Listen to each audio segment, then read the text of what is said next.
بسم الله الرحمن الرحيم الحمد لله رب العالمين والصلاة والسلام على رسوله الأمين وعلى آله وصحبه أجمعين ومن تبعهم بإحسان إلى يوم الدين أما بعد.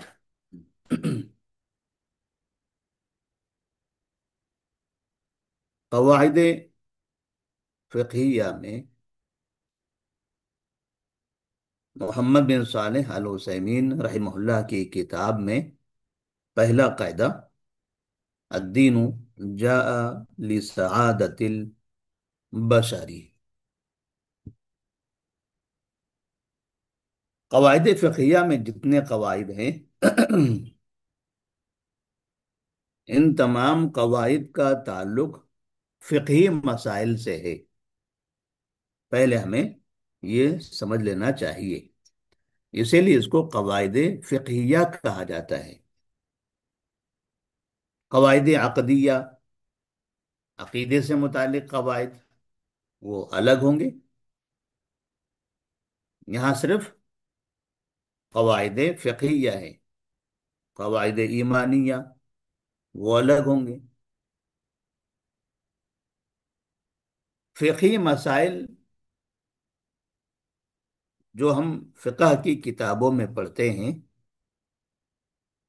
تو اسی سے متعلق بنیادی قواعد ہیں.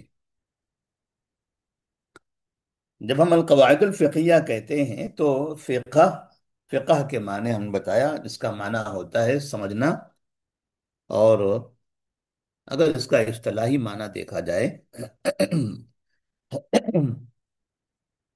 تو العلم بالاحکام الشرعیہ العملیہ المکتسبہ من ادلتها التفصیلیہ. فقہ کی یہ تعریف آپ لوگوں نے پہلے پڑھی ہوگی. جب فقہ کی کتاب آپ پڑھتے ہیں یا اصول فقہ پڑھتے ہیں تو فقہ کا یہ مطلب ہوتا ہے العلم بالاحکام الشرعیہ، شرعی احکام کا جاننا. العملیہ، جو عملی ہے، یعنی جس پر عمل کیا جا رہا ہے، جس کا تعلق صرف ایمانیات سے نہیں ہے، عقیدے سے نہیں، عمل سے ہے. العلم بالاحکام الشرعیہ العملیہ، شرعی عملی احکام کا جاننا. شرعی ہونا چاہیے اور عملی ہونا چاہیے. اب اس تعریف کو آپ سمجھیں گے تو آپ کو قواعد فقہیہ بھی سمجھ میں آ جائے گا. المکتسبہ من ادلتها التفصیلیہ، جو تفصیلی دلائل کی روشنی میں حاصل کیے گئے ہیں. عملی شرعی احکام کا علم جو تفصیلی دلائل کی روشنی میں حاصل کیا گیا ہے. دلائل کتاب و سنت، ان سے حاصل کردہ، ان میں جو تفصیل ہے، احکامات موجود ہیں، اس سے جو ہم مسائل نکالتے ہیں، جو احکام نکالتے ہیں کسی مسئلے کا، یہ مسئلہ نکالنے کو کہتے ہیں فقہ.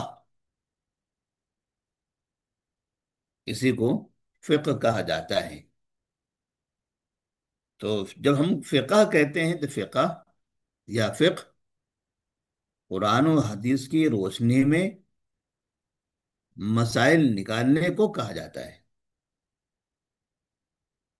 اور جب ہم قواعد فقہیہ کہتے ہیں تو یہاں یہ سمجھنا چاہیے کہ جب ہم فقہی مسائل نکالتے ہیں قرآن و حدیث سے تو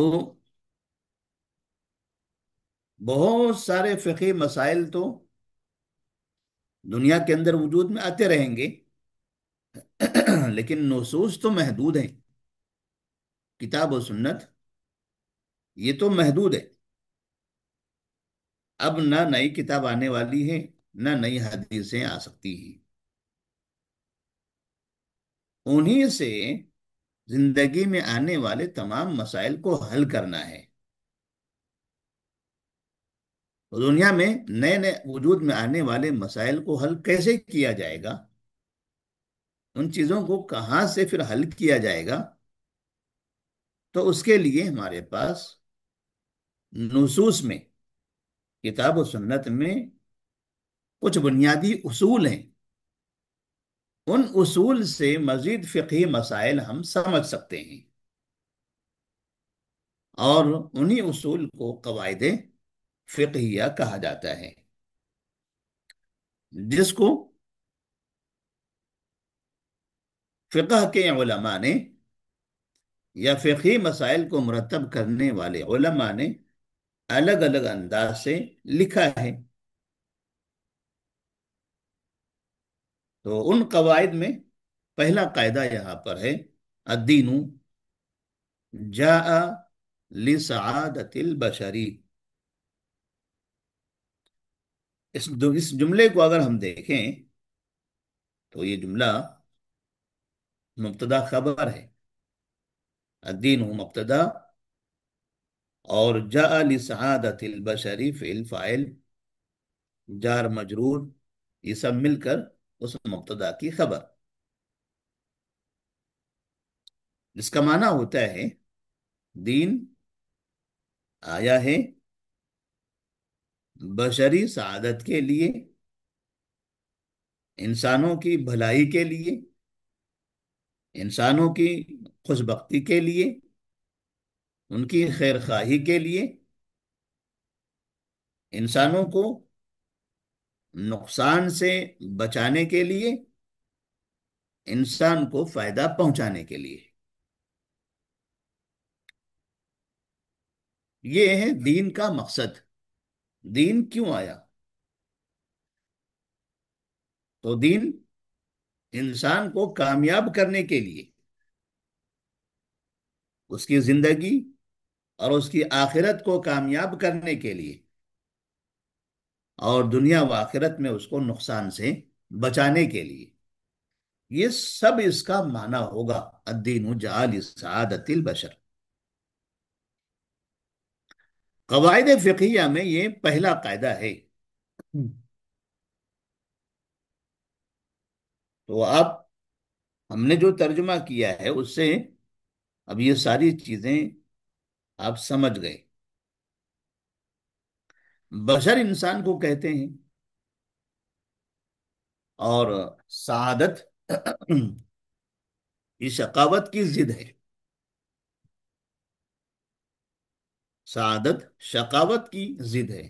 سعادت کامیابی، خوشحالی، اور شقاوت بدبختی، برائی، ناکامی،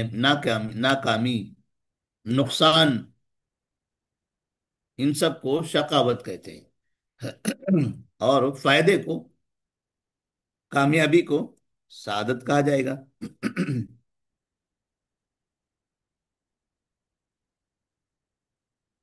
سعادت کیسے حاصل ہوتی ہے؟ نمبر ایک، فائدے کے ذریعے، یعنی فوائد حاصل ہوں تو اس سے کامیابی ہوگی۔ نمبر دو، مفاسد اور نقصانات سے دور ہو کر، اس سے اجتناب کر کے سعادت حاصل ہوگی۔ نمبر تین، اچھے اخلاق کے ذریعے، اور نمبر چار، احکام کو آسان بنا کر، شریعت میں جو احکام ہیں ان کو آسان بنایا جائے تاکہ لوگ عمل کر سکیں۔ بڑا مشکل ہو تو بہت کم ہی لوگ عمل کر سکیں گے۔ تو احکامات آسان ہوں گے، قاعدے آسان ہوں گے، نظام آسان ہوگا تو انسان اس پر عمل کر سکے گا اور کامیاب ہوگا. اور سعادت یہ عبادت میں بھی ہے، معاملات میں بھی ہے. سعادت عبادت میں بھی ہے اور معاملات میں بھی ہے. دونوں چیزوں میں انسان کی سعادت کے لیے دین اسلام نازل ہوا ہے. عبادات میں بھی جہاں پر کسی انسان کو کوئی مشکل ہو تو ایک آسان راستہ بتایا جاتا ہے، اس راستے کو اپنا کر انسان کامیاب ہوتا ہے، اللہ تبارک و تعالیٰ کا محبوب بندہ بن جاتا ہے، برائی سے اپنے آپ کو محفوظ کر لیتا ہے. جیسے کوئی انسان رمضان میں بیمار ہو، روزہ نہیں رکھ سکتا. رمضان کا روزہ فرض ہے، چھوڑنے والا ہے، اگر چھوڑ دے تو گنہگار ہوگا. تو اس کے لیے نقصان سے بچنے کا ایک دوسرا راستہ ہے، اور وہ راستہ ہے کہ وہ رمضان کے بعد اس کی قضا کرے، یا پھر اگر بہت زیادہ اور دائمی مریض ہے تو اس کی طرف سے فدیہ دے دے. یہ ہے سعادت. عبادت میں بھی سعادت ہے، اور اسی طرح معاملات میں بھی سعادت. ایک دوسرے کا پاس و لحاظ رکھنا،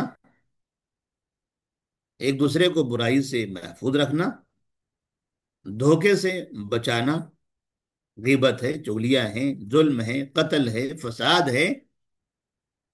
یہ ساری چیزیں ختم ہوگی تو اس سے انسان کو سعادت حاصل ہوگی.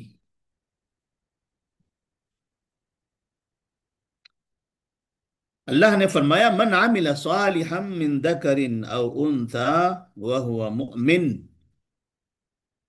فلنحيينه حیاتا طیبہ.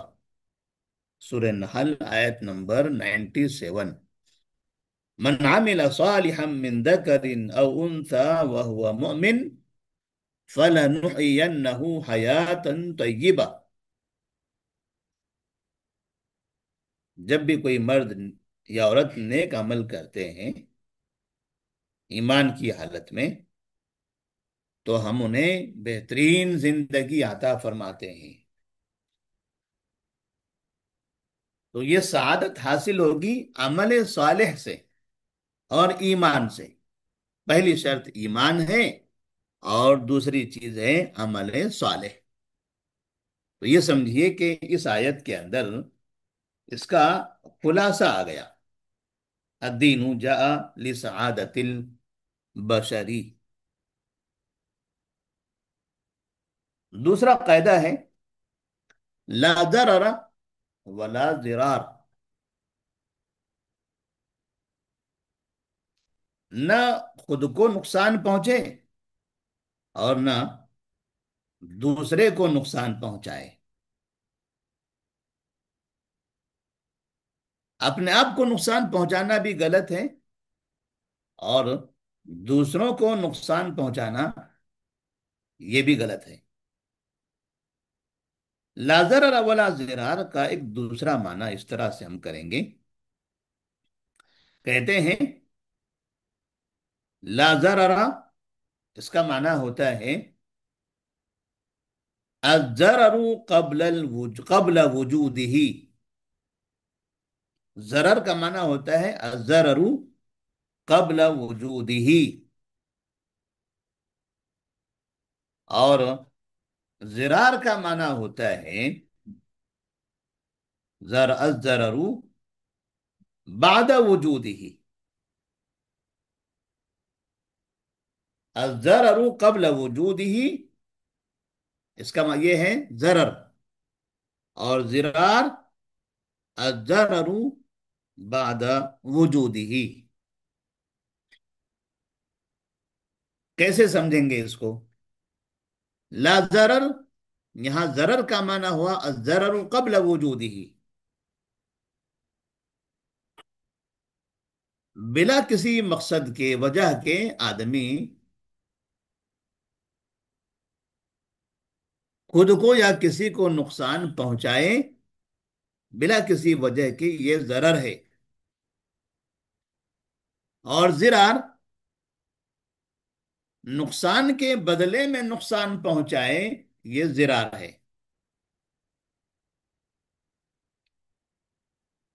جیسے مثال کے طور پر دو پڑوسی ہیں، ایک پڑوسی اپنے پڑوسی کو نقصان پہنچاتا ہے اس طرح سے کہ بازو کی دیوار میں جو دونوں کے درمیان موجود ہے اس میں وہ چھید کر دیتا ہے، جس سے بازو والے کو تکلیف ہوتی ہے۔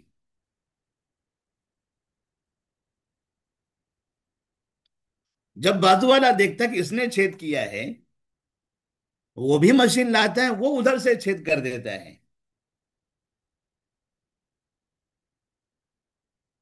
اب یہاں دونوں میں ضرر اور ضرار کا معنی سمجھ جائیے۔ پہلے نے جب چھید کیا تھا، نقصان پہنچایا تھا، اسے کہتے ہیں ضرر، اور دوسرے نے جب دوبارہ اسی دیوار میں چھید کیا تو اسے کہتے ہیں ضرار، کیونکہ بعد والے نے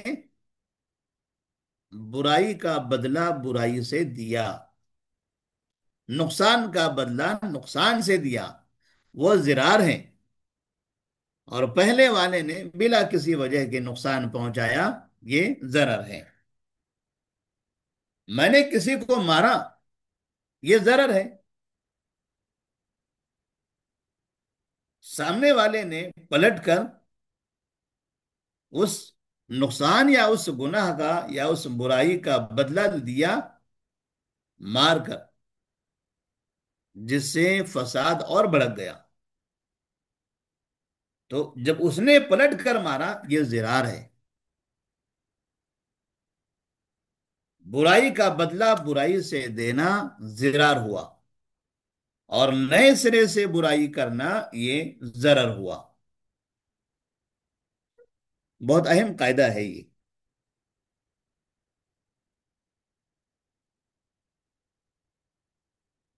مطلب اس کا یہ ہے کہ شریعت مکمل طور پر نقصان والی چیزوں سے اپنے ماننے والوں کو منع کرتی ہے اور روکتی ہے۔ میں نے پڑوسی کے گھر کے سامنے پانی پھینک دیا، پڑوسی کا کام تھا کہ مجھے آ کر سمجھائے کہ اس طرح سے راستے پر پانی پھینکنا، دروازے کے سامنے پانی پھینکنا درست نہیں ہے، تو اس سے اصلاح ہو جاتی تھی۔ میں نے جو کام کیا اس کو کہتے ہیں ضرر، میں نے ضرر پہنچایا، نقصان پہنچایا۔ تو وہ اگر مجھے سمجھا دیتا تو یہ اچھا تھا۔ اسلام اس کی تعلیم دیتا ہے کہ آپ اسے سمجھائیے، لیکن پڑوسی نے ایسا نہیں کیا، بلکہ اس نے جب دیکھا کہ میں نے پانی پھینکا ہوا ہے اس کے دروازے کے سامنے، وہ آیا اور اس نے بھی بالٹی لائی اور پھر میرے دروازے کے سامنے پھینکنا شروع کر دیا۔ یہ ہو گیا ضرار، میرے گناہ کا بدلہ اس نے اپنے گناہ سے دیا۔ ایک نقصان کا بدلہ نقصان سے، برائی کا بدلہ برائی سے۔ تو اس سے حل کیا ہوا؟ کچھ بھی نہیں، نقصان بڑھ گیا، فساد بڑھ گیا، حل نہیں ہوا، اس سے نقصان بڑھ گیا۔ پہلے سے ایک نقصان ہوا تھا، اب یہ اور نقصان ہو گیا۔ تو اسلام کا ایک قاعدہ ہے، لا ضرر ولا ضرار۔ اللہ تبارک و تعالیٰ نے قرآن مجید میں فرمایا، وَلَا تُلْقُوا بِأَيْدِيكُمْ إِلَى التَّهْلُكَةِ۔ اس قاعدے کے تحت یہ آیت آ سکتی ہے، وَلَا تُلْقُوا بِأَيْدِيكُمْ إِلَى التَّهْلُكَةِ، اپنے آپ کو ہلاکتی میں مت ڈالو، وَلَا تَقْتُلُوا أَنفُسَكُمْ، اپنے آپ کو قتل مت کرو، نقصان مت پہنچاؤ۔